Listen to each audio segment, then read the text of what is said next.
তখন রাত ঠিক 12টা। পুরো গ্রাম নিঝুম, শুধু বাঁশঝাড়ের মাথা বেয়ে একটা অদ্ভুত ঠান্ডা বাতাস বয়ে যাচ্ছিল। গ্রামের শেষ প্রান্তে 17 বছরের কিশোর রাফসান তখনও জেগে। তার চোখের ঘুম উবে গেছে টেবিলের ওপর রাখা একটা পুরনো কাঠের বাক্সের দিকে তাকিয়ে। বাক্সটি সে আজই বিকেলে তাদের পুরনো বাড়ির মাটির নিচে খনন কাজের সময় পেয়েছে।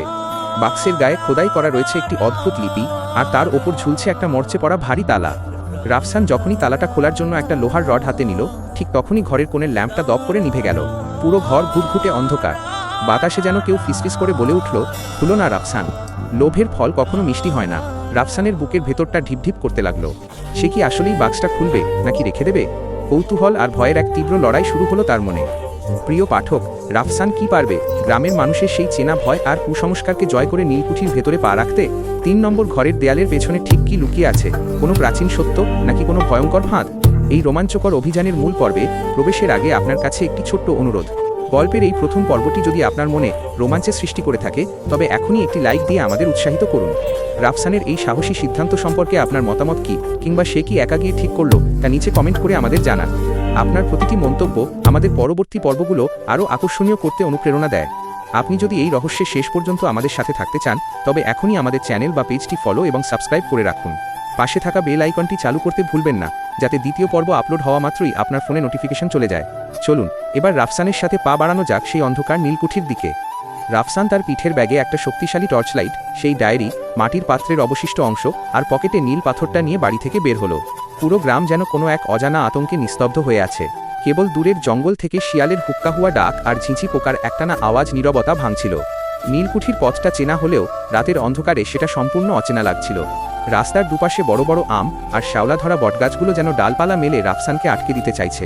বাতাসে একটা অদ্ভুত সোঁদা গন্ধ। রাফসান যত এগোচ্ছিল, তার মনের ভেতরের ভয়টা তত তীব্র হচ্ছিল। কিন্তু ডায়েরির সেই বাক্যটি তার মনে বারবার প্রতিধ্বনিত হচ্ছিল।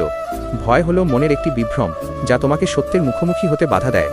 সে নিজের ভয়কে জয় করার জন্য জোরে জোরে শ্বাস নিল এবং কুঠির প্রধান ফটকের সামনে এসে দাঁড়াল।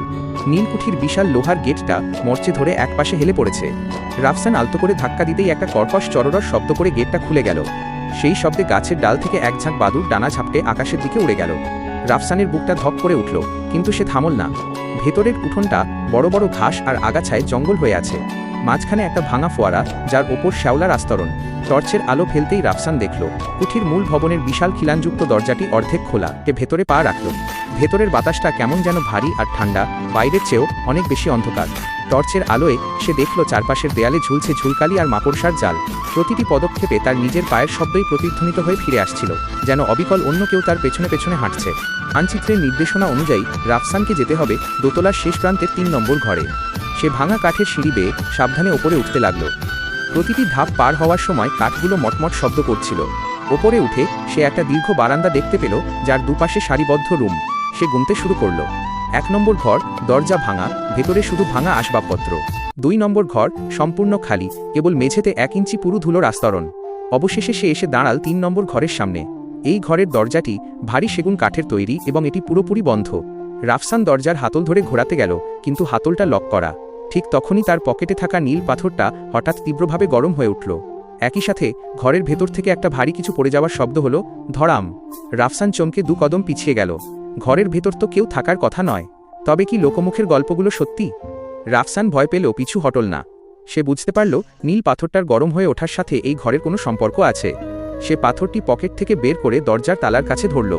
অলৌকিকভাবে পাথর থেকে নির্গত নীল আলো দরজার চাবির ছিদ্রে প্রবেশ করতেই একটা ক্লিক শব্দ হলো। দরজাটা নিচ থেকেই ধীরে ধীরে খুলে গেল। ঘরের ভেতরটা ঘুটঘুটে অন্ধকার। টর্চের আলো যেন সেই অন্ধকারকে পুরোপুরি ভেদ করতে পারছিল না। রাফসান ঘরের ঠিক মাঝখানের দেয়ালটার দিকে এগিয়ে গেল। চিরকুটের লেখা অনুযায়ী এই দেয়ালের পেছনেই কিছু আছে। সে হাত দিয়ে দেয়ালটা পরীক্ষা করতে লাগলো। এক জায়গায় টোকা দিতেই একটা ফাঁপা শব্দ হলো, ঠক ঠক। সে পকেট থেকে একটা ছোট ছেনি বের করে দেয়ালের আলগা হয়ে থাকা ইঁটগুলো সরাতে শুরু করলো। কিছুক্ষণের মধ্যেই একটা ছোট কোটর বের হয়ে এল। সেই কোটরের ভেতর রাখা আছে একটি প্রাচীন তামার ফলক। রাফসান টর্চের আলোয় ফলকটি বের করে আনল। তাতে খোদাই করে লেখা রয়েছে, তুমি যা খুঁজছ তা এখানে নেই। এই কুঠির নিচে রয়েছে এক গোপন সুড়ঙ্গ, যার পথ গেছে এই গ্রামের প্রাচীন মন্দিরের ভূগর্ভে।